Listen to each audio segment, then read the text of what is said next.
હું આપને કહું, મુંબઈમાં કબૂતરને દાણા નાખવામાં જે સરકારે હાઈકોર્ટે ચુકાદો આપ્યો, જૈન લોકોએ પાર્ટી બનાવી, અમે લડી લેશું ચૂંટણી. એટલે જનતાનો મૂળ હવે જનતા સમજી ગઈ છે બેન કે આ પ્રોફેશન છે, ઇટ્સ એ કેરિયર. આ એક વ્યવસાયિક પ્રમાણે વાત છે ને. સત્તામાં તમે હો તો તમે ઘણું બધું કરી શકો છો, આવેદન નિવેદન આપવાથી કાંઈ થતું નથી. અને દરેકને એમ, અને હવે એ વાત પણ તમને કહી દઉં કે પક્ષના ખેસ પણ મહત્વના નહીં દે. વ્યક્તિ કોણ છે ને ખરેખર ઈ કામ કરી શકે છે કે કેમ, એના આધારે લોકો મત આપશે. અત્યાર સુધી આવું ચાલ્યું ખરું, જ્ઞાતિ જાતિ ફલાણું ઢીકણું વંશ પરંપરાગત પક્ષ આઈડિયોલોજી વગેરે. હવે બધાને બધી ખબર છે કે આપણે આ બધાના નામે મત દઈ દઈએ ને એ લઈ જાય છે, પણ ઈ માયલું કઈ થતું નથી.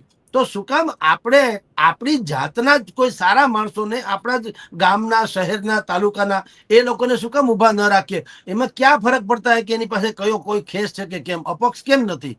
અમેરિકામાં એક પાર્ટી છે, એનું નિશાન તો ગધેડો છે. તો इसमें ક્યાં ફરક પડતા હોય? નિશાન ભલે ને ગધેડો હોય, પણ મત સારા માણસો હોય તો એને દેવાની વાતો છે. એટલે હવેની જે આપનો પ્રશ્ન છે, તો લોકોમાં જાગૃતિની ચરમસીમા છે બેન, એટલું કહું તો ચાલે.